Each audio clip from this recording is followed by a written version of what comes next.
Hello, this is V. Scott. I give you news, scandals, Black history, poetry, and more here. Thank you for coming to my channel. Like, comment, and subscribe. I will talk to you down in the comments. Video of Tyree Nichols' arrest. 5 police officers are accused of brutally beating the 29-year-old during a traffic stop. Nichols died in the hospital 3 days later. All 5 of the officers have been fired and now face second-degree murder charges. As of this afternoon, they have all posted bail and been released. As the people of Memphis and the nation anxiously await this video, members of the community there are paying tribute to Nichols and renewing calls for police reform. We'll talk to civil rights attorney and former prosecutor Kristen Gibbons-Fedden in just a moment. But let's begin with NBC's Sam Brock, who joins us now from Memphis. Sam, this body cam footage from above, a bunch of different angles will be released in a few hours. What are we learning?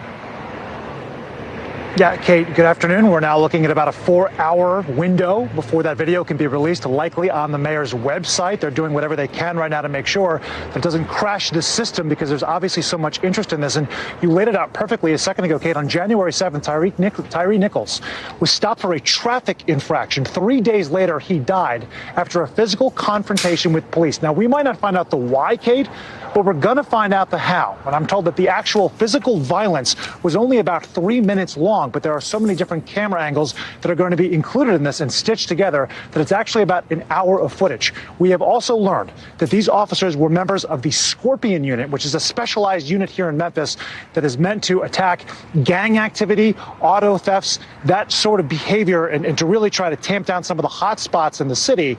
However, according to Benjamin Crump, who spoke just an hour or two ago, they have had multiple complaints made against them since their inception in 2021, and that included, according to Mr. Crump, 4 or 5 days before this incident with Nichols, another African-American gentleman has said he was pulled out of his car by this unit while he was driving to get pizza and had a gun placed to his head.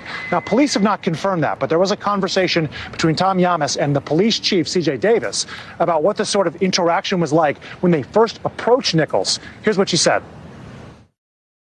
On a scale of 1 to 10, they were at a 10. Is that not police protocol? No, it's not police protocol. I've been in this business for 36 years, and a lot of the aggression and, the approach was over the top. And Kate and Aaron, you can only imagine what the situation would be like if those indictments had not come out before the videos were to be released. But of course, it did, and that might potentially diffuse some of the tension. You know, Sam, this incident is obviously, again, raising the issue of police reform in this country. The attorney for Tyree Nichols' family talked about it today. What did he say? So Ben Crump had plaudits for the city of Memphis here, because he said, really, for the first time in recent memory, we saw immediate action, which is to say that within days of this incident, those officers were fired from the force. Within 2.5 weeks, they were charged with murder, among a slew of other charges. And he said, really, that should be a template for the rest of the country in terms of how to handle these kinds of situations when there is physical evidence and video showing what happened. Here's what Mr. Crump said.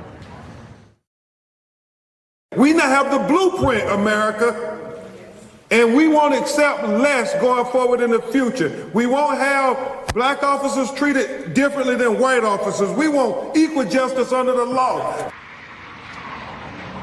And of course, it is impossible to ignore the fact that the responding officers in this case were African American. But as I talk to people in the community, it's not about the officers, it's the race of the victim that seems to be so material in these situations.